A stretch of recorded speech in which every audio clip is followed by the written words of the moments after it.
here. I am a teacher. I am a registered dietitian. I am an ex-New Yorker, Puerto Rican, Ayurvedic practitioner. I'm a former national fitness champion. She purrs and she prowls, she pivots and she pounces. She's nothing like a girl you've ever seen before. Nothing you can compare to you. You know her from TV and film. I'm trying to find the words to describe this girl.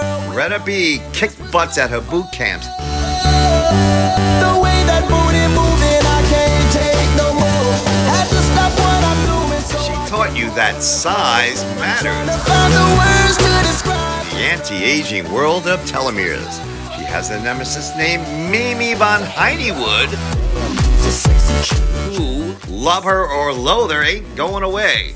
Greta, like you, is tired of all those other pompous, pontificating talking heads on YouTube. Enough already. Greta tackles issues that most shy away from and says things that cannot be unheard. One thing that she'll never do is pussyfoot around. She leads the wild wise women of the Bitch Kitty Club. Here's Greta B. Hey, it's Greta B. Welcome to the Bitch Kitty Club show. The first segment of every show is going to be taking it to the streets with real live bitch kitties. Bitch Kitty Talks. In the Bitch Kitty Club, we have our own vocabulary, our jargon, if you will. The purr, the pounce, the pivot, the pause, alliteration, based upon the P, probably because bitch kitties are little pussycats. But I want to talk about a really key premise that is sort of foundational to bitch kitty life, and that is the vector, the principle of the vector. This is how a cheesy little shopping cart saved my life. Kind of saved it. Got me back on course. So I'm in the garage of a building and I need to move some bags of things from point A to point C. Now, I had a cheesy little shopping cart. You know how when they had rolly carts before, they had the 360 wheels and everything was just two-dimensional and you had to kind of pick it up and crank it the other way? So this was a cheesy one. It didn't have the three-dimensional wheels. So I'm looking where I am at point A, and I don't want to go to point B, which is straight ahead of me, which the cart would easily have taken me to. I needed to go off over to point C. Not so easy with that cart. I had an epiphany. I thought, you know what? Wait a minute. Going here is the straight line there. Going here is a straight line there. There's this little conjunction here. And what it forms is a V. It's a vector.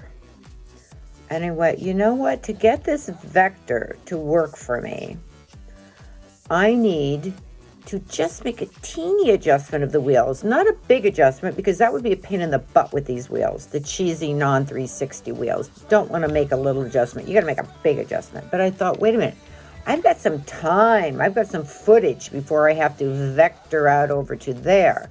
So if I make a teeny little change here, just pull the cart up, hitch it up, giddy up a little bit. By the time I get some motion under my belt, over time, over distance, I will have made the full vector. I will go not from point A to point B, but from point A to point C. I will vector over. I love that. I was feeling very Einsteinian. And I thought, isn't this interesting? One little change, given enough time, given enough distance, given a little bit of energy, sustained, that little teeny movement will be compounded over the time, the distance, the energy. And I will have reached a much different place. Very subsequent to making that discovery, I read something about an airplane that if it took off from LA and it just went 3 degrees off course, by the time it was trying to go from LA to New York. By the time it would have reached New York with that 3-degree distance, it would not have arrived at New York. It would arrive in Florida. And I went, oh my God, now the airlines are stealing my vector principle. So you can steal my vector principle. The bitch kitties are using it freely. happily, willingly, productively. The vector, one little teeny move, sustained over time, compounded over time, can result in going not from point A to point B, but landing from point A to point C. What a cool thing the vector is.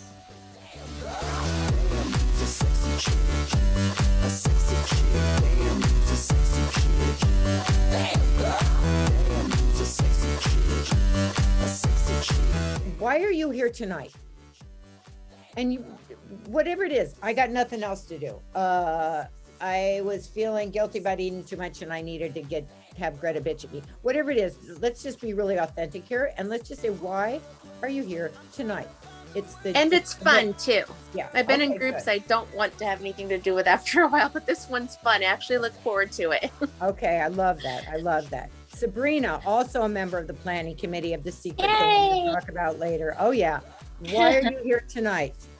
Well, of course it's to see all of y'all, because hearing each and every one of the positive feedbacks that you get, it just is helped to motivate me to be a better person throughout the week.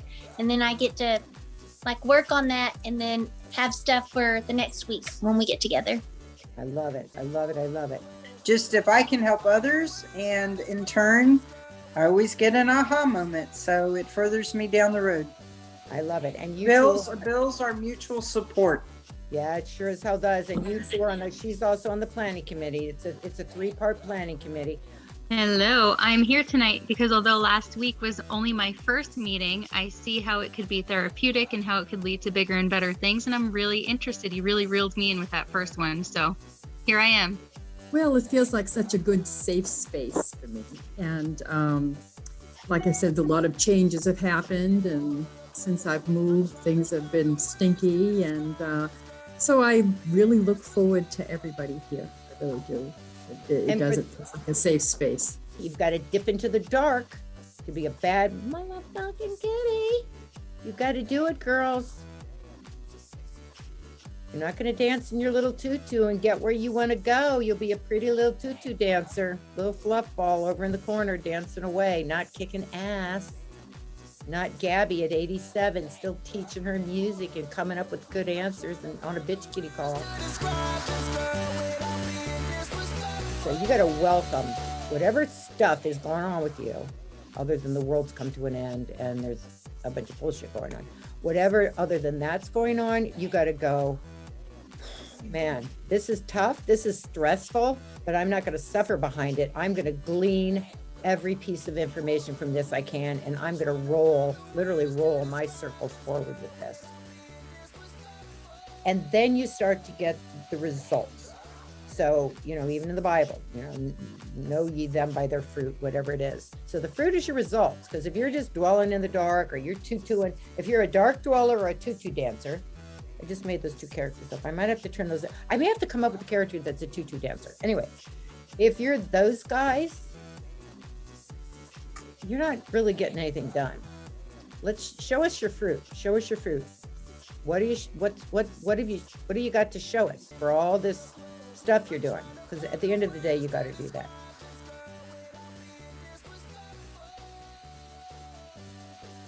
And the thing that's the key thing here, and I've got a note here, and I'm so glad I looked down to look at this, is that speaking of fruit, so we look at some people who seemingly have it all. Like, how many of you guys know people that have good family, a lot of dough, good career, got it all going on, but they're really not happy? Yeah. They're kind of hollow. Like, they got all the stuff, but they're hollow. Why is that? Why, with all that stuff? And I came up with the thing today. I said, I'd rather live a short life where I'm doing exactly what I'm here to do than a long, miserable life. Because those people are living long. I mean, I know a couple people like that. It's like they got it all, and they're just unhappy every day. But why is that? Who'd like to venture a guess? What's missing in that picture? They got it all. What's missing? I was going to say they don't know who they are. That's so close. That's a piece that you're getting really close, really close. Yes, Charlie. Okay, so they are not happy with themselves. And Well, so I know like ties into what she just said, but it's they are not happy with themselves and they're just doing the do. They're just getting up and just doing what they're supposed to do instead of what they really want to do. Oh, you're just on the cusp, girl. You're right on the wall. You're about to fall out into the kitty, not the kitty shitter, but the kitty awards box. Just hone that a little tighter. Vinette, are you raising your hand or are you just having a fit, having some sort of an attack? Are you raising your hand, sweetie? Yes, yes. What are you saying? Why? So, I'm thinking is maybe they haven't discovered the purpose. So if you haven't discovered your purpose, you will not be able to live out your purpose. Can we give her the biggest kitty claws we've ever given? Exactly, Vi. This is your first meeting and you're already like a A+ student. They are not connected in all this stuff they're doing. Remember when we had the boxes and we said, are you connecting with your soul purpose with your family? Are you connecting with your soul? You know, everything has to come through this focal point of the soul purpose. They're not connected with their soul purpose. So they're going through the motions pretty damn well. They're succeeding, but they're not connected to their soul purpose. So it's hollow. And that's why I say a short life filled with what you want to be doing and great people and love and friends is better than a long, miserable one. And yes, it's about being connected with why you're here on earth.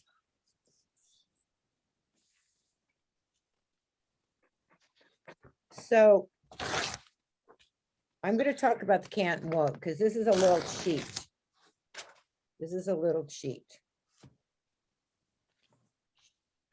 So April, when I posted in the Facebook group about can't and won't, and you said you never let your kids say can't. And you know, when people, I hate when people use the word try. I'm going to try to do it. Well, that just tells me right now it ain't going to get done. So let's just forget this conversation. And yeah, you can't say you can't, but there's a little deeper distinction there. So the power, and this was really for, I made a big note here for Christine, and I told her I got to catch up with her. One of Christine's things is, and she's admitted it to the group and she admitted on camera in the Bitch Kitty show, she said she's really successful at business, but she's not good at romance. And she said, why can't I have romance? Why can't I have romance? Why don't I have romance?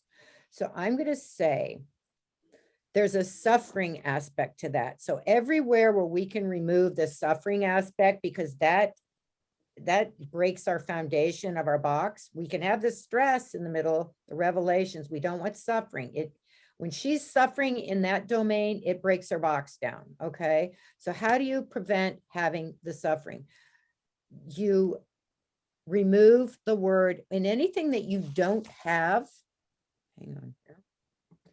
In anything that you don't have, or you don't see yourself as having, you don't ever use the word, I can't do that. In other words, if you're setting a list of goals and you're looking at it, you're going, I can't do that. You know, you may have a to-do list. You may have a list of things you want to achieve, but if you're telling yourself, I can't do that, that's the suffering aspect. That's going to break your box down. It's not going to roll down the hill propelled by revelation and stress. If you say, I won't, I'm going to give you an example. If I said to you guys, the key to next week's success is every day you have to, here comes Jojo, every day you have to run a mile. And if you're looking at that list and you're saying, I can't run a mile, okay, that takes you out of the power grid. But if you say, I won't commit to that mile, this is the power position. I won't commit to that mile, but I will commit to walking a couple blocks. Or if Christine, and I'll share this with her, right to her, if she says, I can't have romance, if she reframes that and says, I won't have a life that doesn't have a great romance.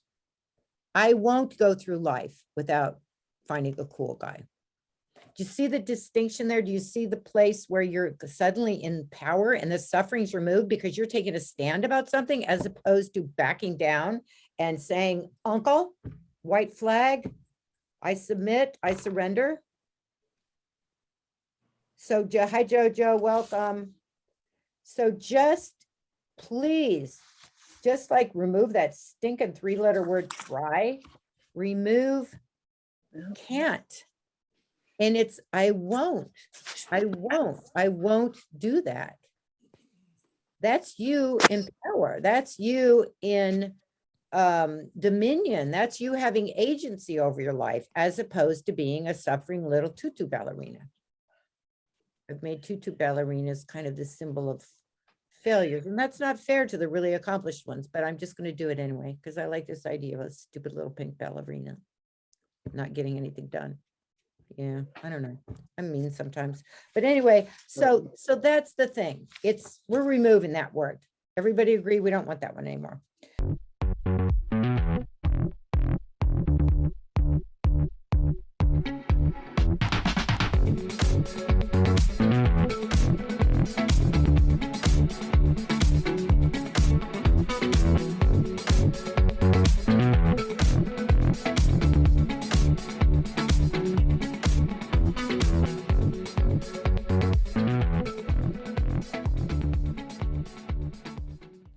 This week's Bitch Kitty Blues is a music video that was done by me and Richard Cookie Thomas, a Vietnam vet and accomplished jazz singer, as part of a benefit for Warrior Canine Connection, providing comfort dogs to veterans with PTSD.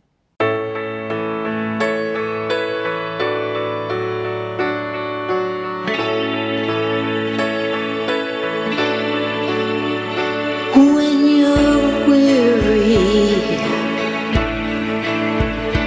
feeling small, when tears are in your eyes, I'll dry them all. I'm on your side. When times get rough and friends just can't be found, like a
on. Sweetie. I need a stiff martini and fast. Make it dirty. Hurry. Sweetheart. No, I gotta ask you something, sweetheart. Welcome to Mamie's table. This is Mamie's table. I'm having a problem. Could you help me? I can try. Here's the thing. I'm trying to get into this Greta B's Bitch Kitty Club. And she thinks I'm too much, not her type of people. Now, I happen to know that her episode this week is all about the V. She wouldn't say that was about, but we both know what she's talking about, don't we, sweetheart? We can guess. I know a little bit about the V. But here's my thing. What's her angle on this? Is she going to be like Gwyneth, with like steaming the vajayjay, that goop? I call that website poop. Steam the vajayjay. The only steam my vajayjay gets when I go to Florida, my spanks are too tight. You know what I'm saying? It gets a little steamy down there. So here's my question. What would you think is the proper thing to call a woman's private? The vajayjay? The V? The coochie? The hoochie? Am I being impolite? I don't want to offend the girls too much. I think they're mutually interchangeable. So vajayjay, the hoochie, the coochie? Whatever you feel comfortable with. Well, I feel comfortable with all of it, sweetheart. There you go. Your help is so invaluable. I can't tell you. You can always make up your own. Now you're talking, and Be a groundbreaker. Well, I got one more question. All right. Have you heard of Dr. Mercado in Tijuana? Not recently. So, this is his work. Now, that's the other thing the girls have too much problem with. I'm too much. Dr. Mercado says there's no such thing as too much. Do I look... Oh, are my lips moving? Because I haven't gotten the feeling back. Are they moving when I talk? They appear to be. They appear to be moving. Good, because they don't have any feeling yet, and occasionally they get stuck, and I got to wedge them off my teeth. But it's worth it because the visual, Gotcha. It's good. I want to thank you, sweetheart. You're a sweetheart. I'm from Wisconsin. Where are you from? I'm from right down the street. Very good.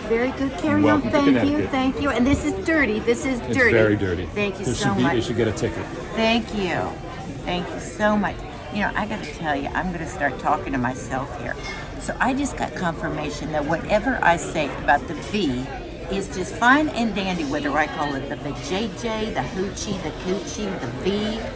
These women are a little... In fact, I don't know why I'm wanting this Bitch Kitty Club. They seem a little uptight to me. They think I'm too much. The lips, jealous, I think. And I really do have a bone to pick with that Gwyneth and her goop. Steaming the vajayjay?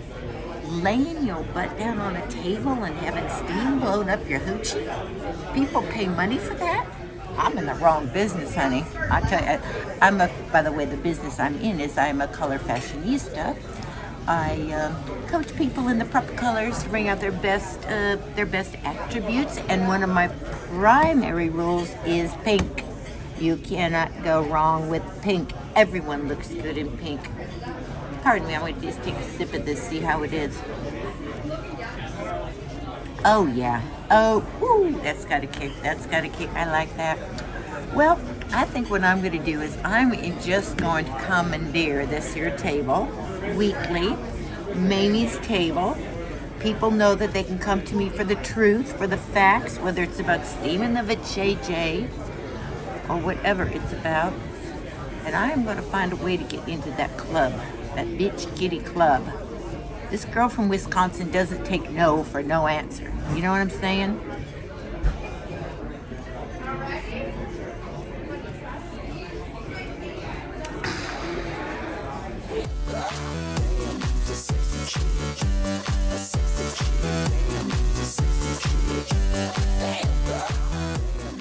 Hi. Pregnant pause. Give people time to decide how they want to engage with you. So, it's the holidays. Ooh. And I'm here with my pet rock. It's actually a very powerful geode. It gives me tremendous strength in my power center. And it's juxtaposed with the traditional Christmas tree. So I'm here to talk to you about juxtaposition. How do you feel when you hear that word, juxtaposition? How do you feel when I say the V? I always recommend having a naughty little thought behind your eyes before you speak or respond to anything. For example, if someone says to me, Barbie, as the Barbie of light, as the Barbie of authenticity, as the Barbie of badassery, would you like to go to a Christmas party? Watch this. I think a naughty little thought, and then I reply, I would love to go to a Christmas party. You feel the power in that, the authenticity. And as the Barbie of light, the Barbie of truth, you know how I love this season of lights. It's all about me, which means it's all about you. Because I am me and you are you, and we are we and thee are thee and me are me and la la la la la la. Oh, I had one of those multitasking yoni egg moments. You know, when you're doing two things at once. I'm doing the yoni egg exercises while we're shooting, and I just had a little twinge. So I incorporate it because I'm authentic. So I just want to say, prepare for the holiday season, prepare for the season and holiday of lights. Think about the Barbie of light, of truth, of badassery. Because when I fucking give my all, I give my all. And you know that when I say that word fucking, I say it with authenticity. I own it. I own that word. I own the lights. I own the world. I own the holidays. I own it all. Oh, sometimes I get carried away. I think it's the power of the VO'd. It's a VO'd. Happy holidays. That's it for this week's show. Bitch Kitties rule. Wise, wild women who know the power of the purr, the pivot, and the pounce. And remember, accept no pussyfooting ever.